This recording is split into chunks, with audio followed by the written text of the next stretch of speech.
everybody, and welcome to today's episode of Refresh with Motara. Today, we will be talking about something that is very, very dear to my heart.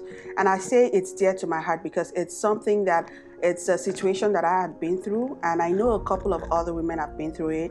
It's one of the worst things that could ever happen to any woman, but hey, it happens anyway.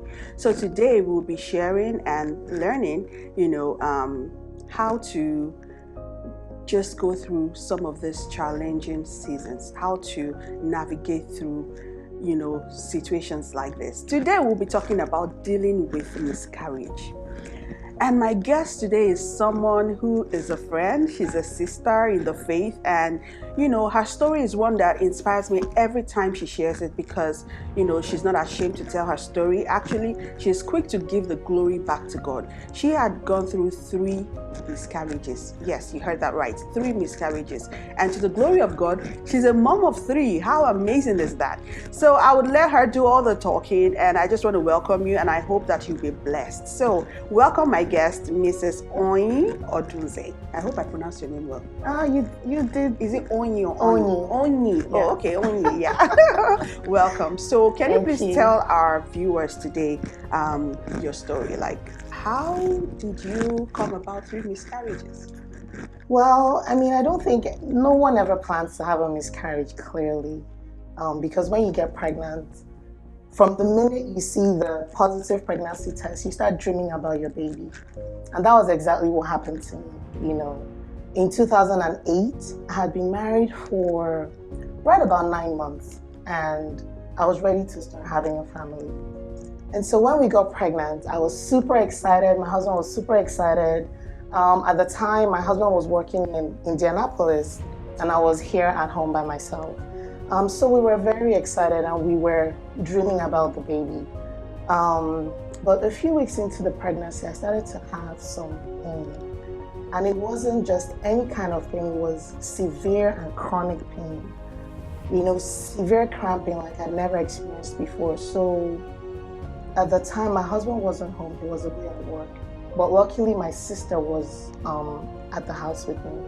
So she took me to the ER. And at the ER, they did a scan, they did an ultrasound, and they found that I had fibroids. And they were really big ones. And the doctor just said, well, I don't think this pregnancy is going to be viable, so you're probably going to end up having a miscarriage. And those words were so blunt. It was such a devastating blow because here I was, newly married, newly pregnant, dreaming about a baby. When I go to see a doctor and he just tells me you're going to have a miscarriage. So, of course, there were tears and pain and sorrow, but at the same time, there was still hope because I heard stories. Then I started hearing stories from other women like, oh, I was pregnant and I had fibroids and nothing happened. My own mother was actually had fibroids, and there are 7 of us. And the story was that all through 7 pregnancies, she did have fibroids. And so even though there was the devastation of, okay, I might lose this baby, but there was also that tiny glimmer of hope. But one night I just woke up and, my water had broken, which is not something you want to see when you're barely 4 months pregnant. So I did lose that baby. And I don't think it's the kind of thing you can explain to anyone because, first of all, your body, you're losing a part of yourself, So it was a very, very difficult time. And it was very traumatic because of the way that it happened. And because I was fairly far along. I was about 15. I was just on the cusp of 15 weeks. So there was a real baby, and I did give birth to the baby. It was very difficult. And even now, 12 years later, you can't help but feel those emotions again. So seeing the baby, I think that's an image that I'll never get out of my mind. And you know how powerful the mind is. It holds on to images. Right. It holds on to connections. So when we went home, after I'd been in the hospital for maybe a couple of days, just getting over trying to deal with the physical side of it, By this time, the fibroid had grown really big because the fibroids, they feed on your hormones. And so the pregnancy hormones that were growing the baby were also growing the fibroids. And so it was almost a catch-22, you know.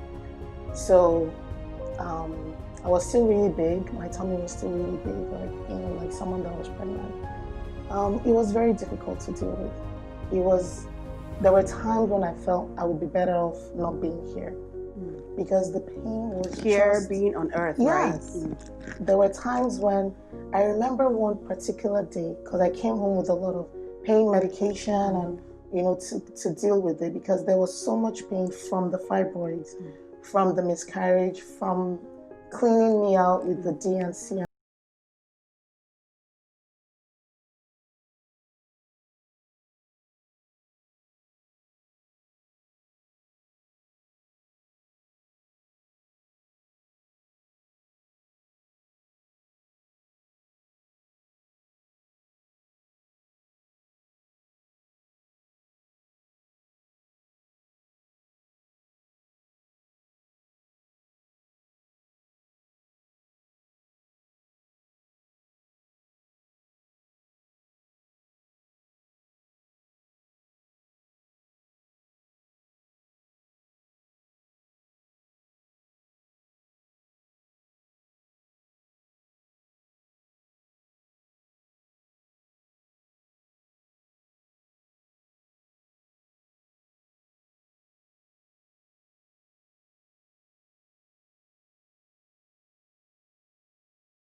I think that really started the healing. It didn't happen in a day, of course, because the first time that I went to church and I saw someone that was pregnant, I ran out. I ran out of the service. I couldn't deal with it, and a friend of mine had to take me home. But with time, you know, I had to have a surgery, and then after like 6 months, I did get pregnant again, you know, and then I had my daughter. So time, that relationship with God, and really keeping things in perspective about why serve God, for what you can get or because you love Him. I think that really helped me. And then after I had my daughter, I did have another miscarriage. So let me backtrack to when you were pregnant with your daughter. Did you have any fears from your past experience, like at the slightest, you know, cramp or at the slightest discharge, you're like, oh, okay, it's happening again. Oh yeah, definitely. When I was pregnant with my daughter, I think my doctor's office, they were practically seeing me every week because by the time she was able to move, I wanted her to move like 24/7. Right. So if 30 minutes passed and she wasn't kicking, I would call my doctor's office and they would say, okay, come, let's do a quick ultrasound. So I would drive to the office, they would do an ultrasound and say, okay, the baby is fine. So by the time this happened like 4 or 5 times, they said, okay, if you don't feel her move, drink a little juice and the sugar will get her active. And so my sister started calling her like juice baby. Because I drank so much juice that season, just from that fear, of it happening again. Right. Did you find yourself praying more than you would normally pray for a pregnancy? Definitely, and my pastor's wife gave me a book, Confessions of, I forget the name of that book, but it was about a woman who'd also had multiple miscarriages and ended up having triplets or something like that. And so I would pray the prayers from that book, like every day, speak over the baby. So it was definitely a battle. It was a battle in my mind, because the fear and faith were, pushing against each other, and I had to fight that every day. Right. Wow, what a situation. So when you had the second miscarriage, what was your mind like? Did you feel disappointed, like, God, not again? I definitely felt disappointed, because for me, one thing that I try to do when I'm in a challenging situation is I ask God, what is the lesson for me in this? So I try to learn the lesson. I don't want to resit the exam, right? I don't want to get an F and have to retake the exam. Right. And so when I had a second miscarriage, I was truly puzzled, because here I am, I've had this procedure, and the thing is, when I was having the procedure, I did get a lot of advice, like, don't do it. If you do it, you won't get pregnant. I know this person that did it didn't get pregnant. But for me, I really had no choice, because the fibroids were so big at this point, and they were causing me extreme difficulties, just with my quality of life being so affected by this, that I had no choice. And I just prayed and I said, well, it's in God's hands. So when I had the second miscarriage, it was puzzling. I didn't have fibroids, right? Right. No fibroids. So no physical reason. No physical reason. Why is this happening again? Like, what did I not get the first time? What is it?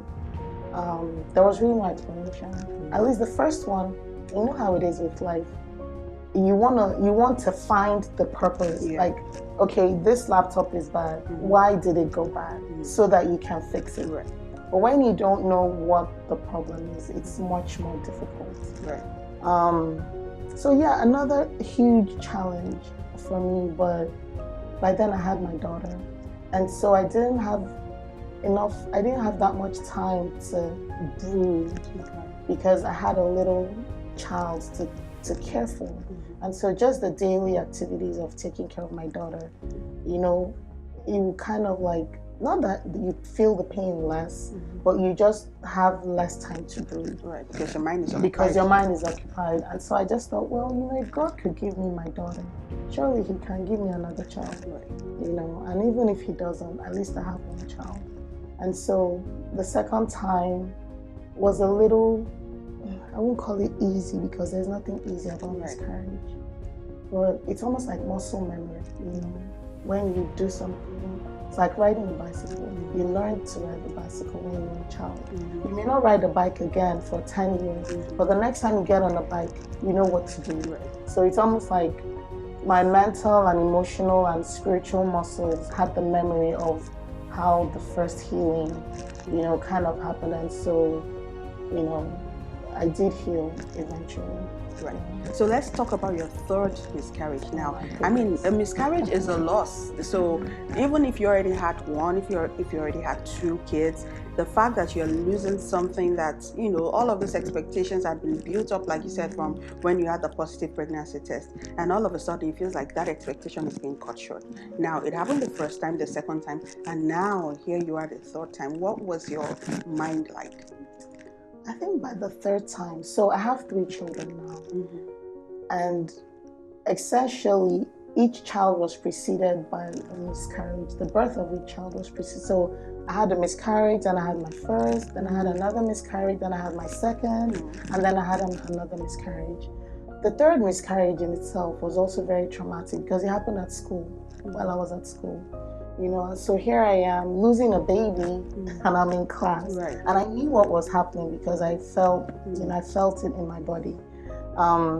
And so I'm walking down and dripping blood everywhere and hoping that, luckily it was an evening class. And in my mind, I'm apologizing to the janitors who are going to have to clean that up.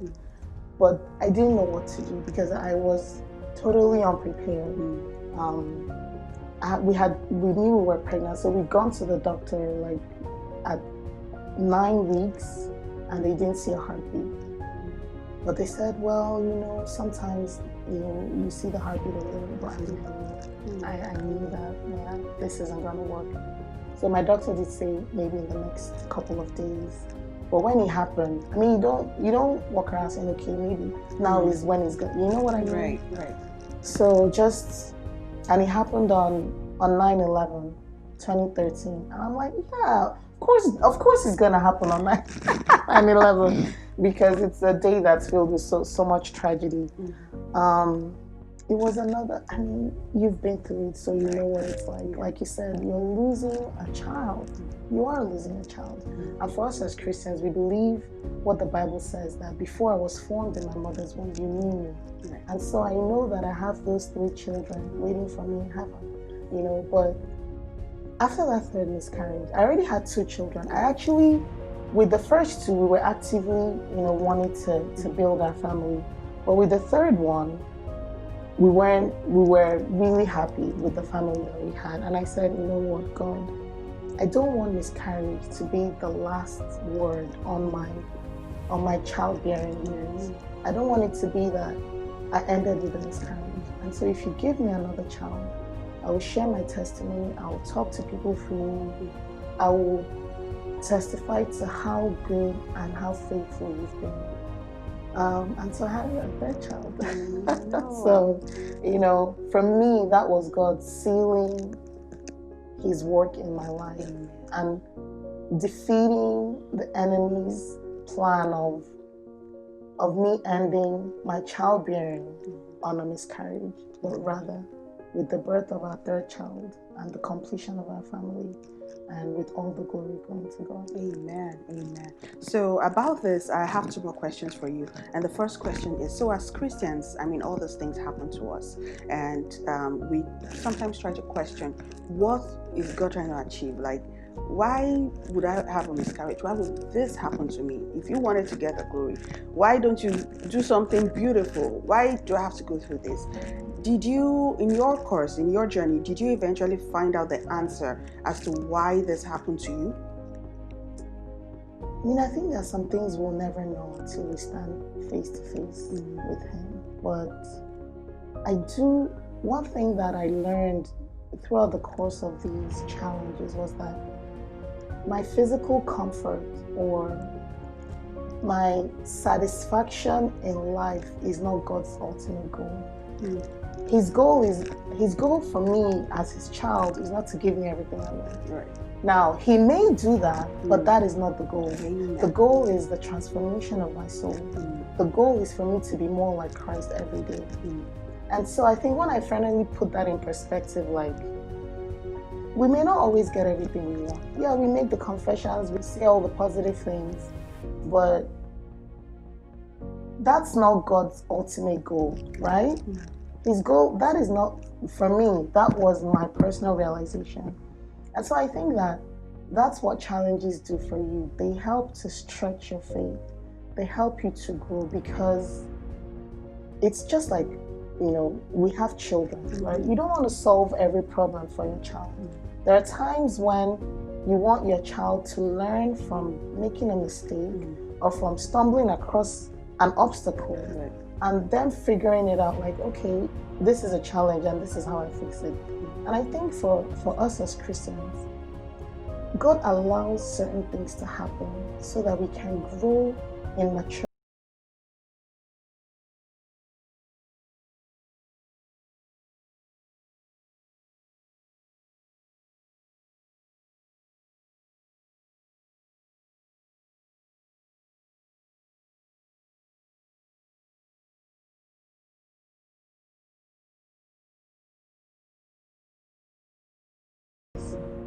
They said, we know that God can deliver us, right? You asked me a question. You said, if God wanted, if God wanted us to like glorify Him and us to be excited, why not do something, something Beautiful. good? Yeah. Yes. Why allow us to go through that?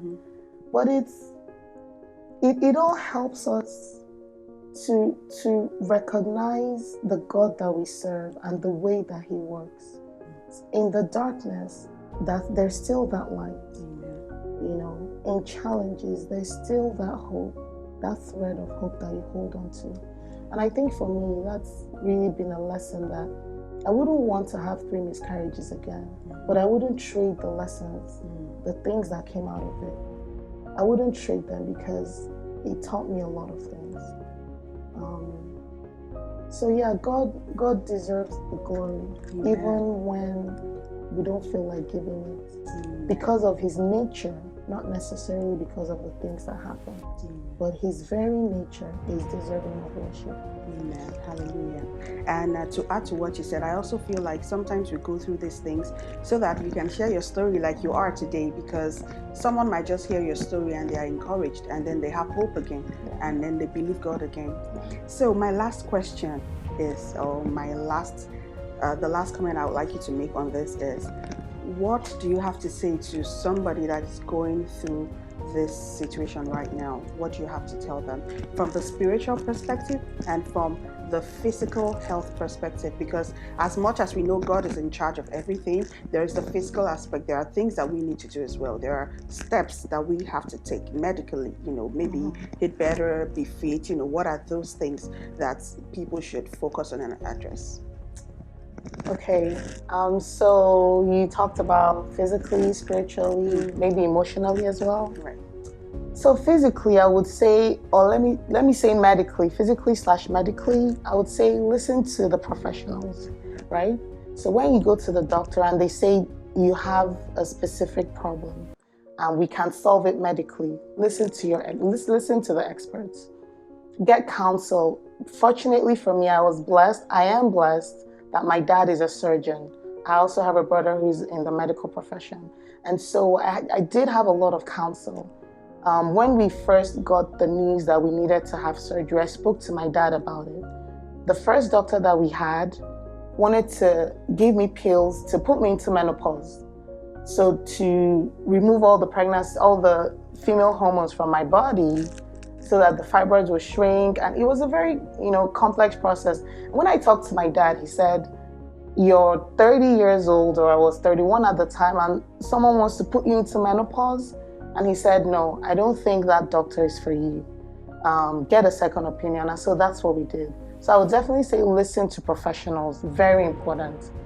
Take care of yourself as much as you can, heal, rest. If you have a miscarriage, don't try to go back to doing everything that you used to do, because your body has been through a trauma. So you definitely need to recognize that. Eat as well as you can. Of course, no exercise for an extended period of time, but listen to the professionals. Emotionally, talk to people. I know miscarriage it's almost a silent issue. People don't like to talk about it because you almost feel ashamed that your body has let you down. I know I felt that shame. I felt like, here I am growing a baby and my body can't even hold on to the baby. So there's that a lot of shame that goes with it. I was obviously pregnant, so people knew. And so it's like, you feel like people are going to start wondering, when is your baby coming? You don't want to tell people that you lost the baby, but you have to talk to people, because if you don't, the resentment and the bitterness will eat into you. I know that happened to me. So you definitely want to find 1 or 2 trusted people. Speaking to people also has a positive effect because you can hear other people's stories. There was one person that told me her story that almost mirrored mine exactly. And it was a great encouragement to me during the surgery, afterwards when we were trying to get pregnant. So just emotionally, it helps to share the burden. Very important. Spiritually, lean on God, lean on your faith.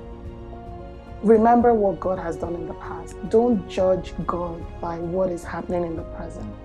And put things in perspective. Recognize that being a Christian doesn't mean that we don't go through challenges.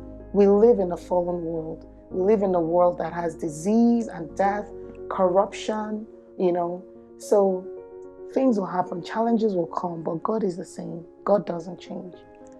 Find a word that you can hold on to. You don't have to memorize the whole Bible. You don't have to like, oh, I must read my Bible every day. Look, to be honest, when you're dealing with a miscarriage, there are times you don't want to read the Bible. You honestly don't want anyone to come to you with, oh, we're praying for you. Oh, it is well. You don't want to hear that. You do not want to hear it. But you do want to connect with God, even if it's just a word. So find that one word that you can connect with. And for me, that helped me. You know, when I had that question, like, will you stop serving God because of this? And that for me stayed with me, like, no matter what happens, my relationship with God, you know, is something eternal. So I guess that's what I was saying. Yes, you pretty much touched on everything. I really want to thank you for coming on this episode. Our goal here, or my goal here, is to just make sure that people hear stories that encourage them and let them know they are not alone. Whatever it is you're going through, someone has been through it, God has seen them through it, and you definitely can go through it. Thank you so much, Onyih, for coming. Thank you for having me. So, viewers, everybody, I hope you have been blessed. Thank you for watching this episode. And if you have been blessed, you know what to do. Go ahead and share this video on, on your platforms, on Facebook, Twitter, Instagram. Just get the word out. Encourage somebody. If you know someone going through a miscarriage or that has recently gone through a miscarriage and needs the encouragement, please go ahead, share the video with them. And it's our prayer that God will help them pull through this season. Until I come your way again on another episode, stay blessed and bye-bye.